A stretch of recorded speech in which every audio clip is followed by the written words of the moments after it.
Assalamualaikum warahmatullahi wabarakatuh. Oke bos, sahabatku semua, sahabat pecinta durian. Oke, khususnya bagi sahabat-sahabat yang baru belajar sambung pucuk durian ya. Nah, di sini kami akan berbagi, yaitu berbagi pengalaman tentang beberapa hal yang wajib kita pahami, yang wajib kita teliti saat kita melakukan sambung pucuk. Dan di sini kami sudah merangkum, yaitu ada 8 hal yang wajib kita ketahui, khususnya sahabat-sahabat pemula. Dan jika 8 hal ini sudah terpenuhi dan sudah tepat, insya Allah sambung pucuk sahabat semua, kita semua, insya Allah akan berhasil. Oke, yang pertama yaitu peralatannya ya, atau pisaunya. Kita bisa menggunakan, kalau saya sih itu menganjurkan untuk menggunakan silet yang stainless seperti ini ya. Nah, kalau stainless ini bisa kita gunakan sampai berpuluh-puluh kali dan sangat tajam dan insya Allah anti karat. Dan jika menggunakan cutter, kalau cutter itu biasanya kalau cutter yang baru itu ada pelumasnya. Mungkin sahabat bisa untuk mensterilkan dengan menggunakan kain yang bersih atau dengan menggunakan alkohol ya, alkohol untuk membersihkan pisau, atau bisa menggunakan juga pisau okulasi, bisa ini ya. Dan yang wajib dihindari saat menggunakan pisau itu, hindari pisau dapur ya sahabat ya. Pisau dapur, pisau yang untuk bekas mengiris berambang, cabai atau yang lain-lain. Memang kita diwajibkan dengan menggunakan pisau yang sangat tajam. Kalau pisau biasanya itu kurang tajam ya sahabat ya, kalau pisau-pisau dapur itu ya. Pokoknya yang paling mudah saya menganjurkan menggunakan silet aja. Paling juga cuma Rp2.000 kan, atau 1.000 kalau di warung-warung terdekat kan banyak ya kan. Oke, yang kedua, selain pisau yang tajam dan steril, kita harus teliti batang bawah kita ya sahabat ya, atau seedling. Itu ciri-ciri yang sehat itu insya Allah seperti ini ya ciri-cirinya ya. Ini sehat, batangnya tidak keriput. Nah, seperti ini. Ini untuk sambung pucuk. Punya sahabat bisa mengira-ngira lah ya, mana batang yang sehat dan mana yang tidak sehat. Dia yang sehat akan seperti ini ya, hijaunya itu pokoknya terlihat indah sekali. Terus yang ketiga yaitu yang wajib kita ketahui, yaitu soal pemilihan entres ya sahabat ya. Entresnya itu seperti ini. Nah, seperti ini ya entresnya.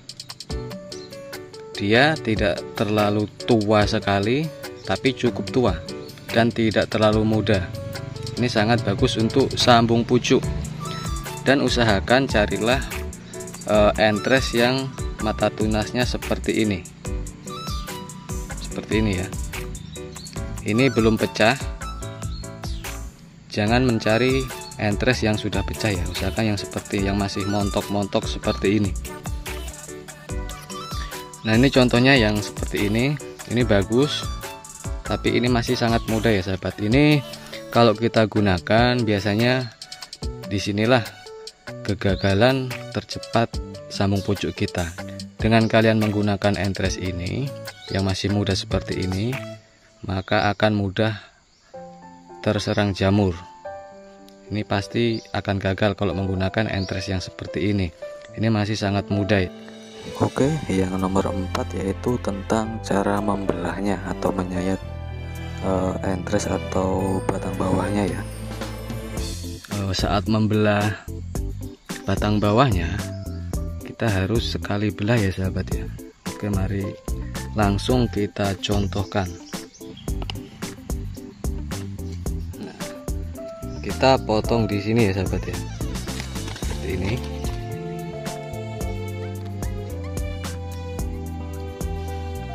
Usahakan siletnya ini harus bersih terlebih dahulu ya, jangan meninggalkan debu-debu atau bekas rontokan ininya ya. Ini pinggir-pinggirnya ini biasanya rontok ya sahabat ya, kita bersihkan pakai daun seperti ini. Nah, seperti ini ya. Oke, langsung kita belah di sini. Usahakan pas membelahnya ini satu kali belah ya sahabat ya, seperti ini. Oke, selain kerapian pada saat membelah batang bawah, kita juga dianjurkan kecepatannya ya sahabat ya, baik membelah ini mulai dari kita menyayat entresnya seperti ini,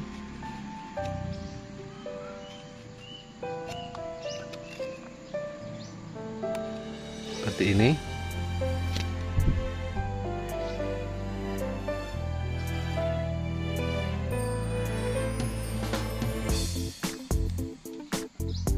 Saat penyayatan batang bawah entres, kita diwajibkan mempunyai kecepatan ya sahabat ya. Dengan kecepatan itu maka kambium itu tidak mudah mengering. Dipastikan salah satu sisi ini wajib rata ya sahabat ya. Terus yang nomor 5 yaitu pengikatannya ya sahabat ya.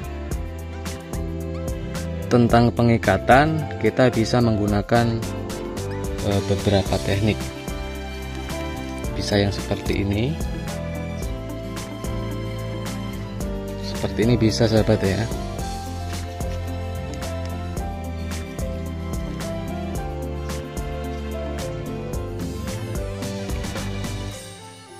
Nah, ini sudah cukup seperti ini.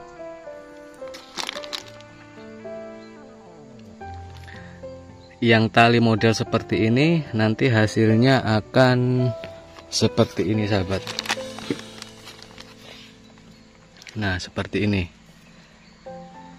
Ini hasilnya tali yang seperti itu. Atau dengan menggunakan teknik yang lain seperti ini sahabat ya, kita bisa membungkusnya sampai entresnya sambungannya ya. Nah, seperti ini. Ini bisa juga. Untuk lebih jelasnya bisa sahabat melihat video-video saya yang lainnya tentang menali atau mengikat sambung pucuk. Oke. Yang nomor 6 yaitu penyungkupannya ya sahabat ya. Kita bisa menggunakan plastik es atau plastik gula ya. Saya hanya menggunakan plastik es saja ya, karena saya di rumah punyanya cuma plastik es ini saat ini ya. Nah, jika menggunakan plastik es maka daun ini harus kita kurangi. Dan jika menggunakan plastik gula yang agak besar, ini nggak perlu kita kurangi sahabat ya. Ini karena saya menggunakan plastik es lilin, maka ini akan saya kurangin daunnya agar bisa masuk ke sini ya.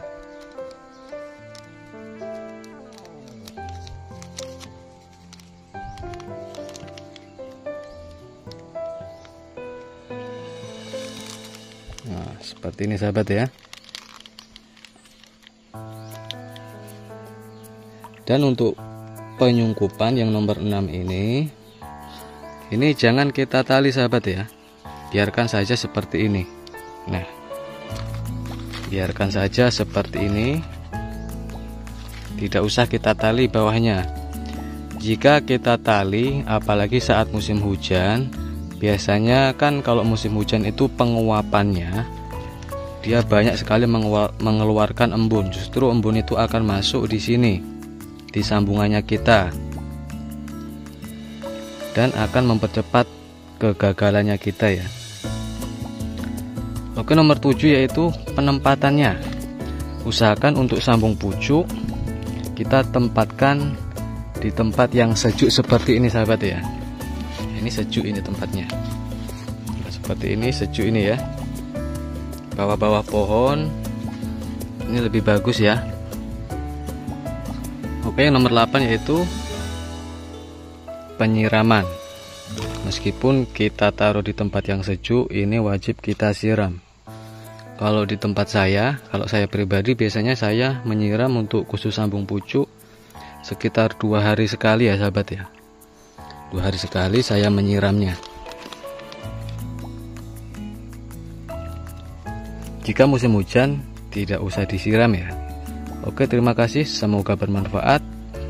Jangan lupa bagi sahabat yang baru bergabung di channel kami atau baru menemukan channel kami, silahkan subscribe terlebih dahulu. Dan jangan lupa nyalakan loncengnya yang berwarna merah itu ya, agar sahabat bisa mendapat notifikasi saat saya mengunggah video yang baru atau video-video saya terbaru. Saya pastikan setelah Anda memencet notifikasi atau tanda lonceng, Anda akan menemukan video saya yang terbaru ya. Dan jangan lupa juga komen. Oke, di sini kami bukan master grafting, tapi saya hanya membagikan sedikit yang saya bisa. Dan semoga bermanfaat. Akhir kata, wassalamualaikum warahmatullahi wabarakatuh.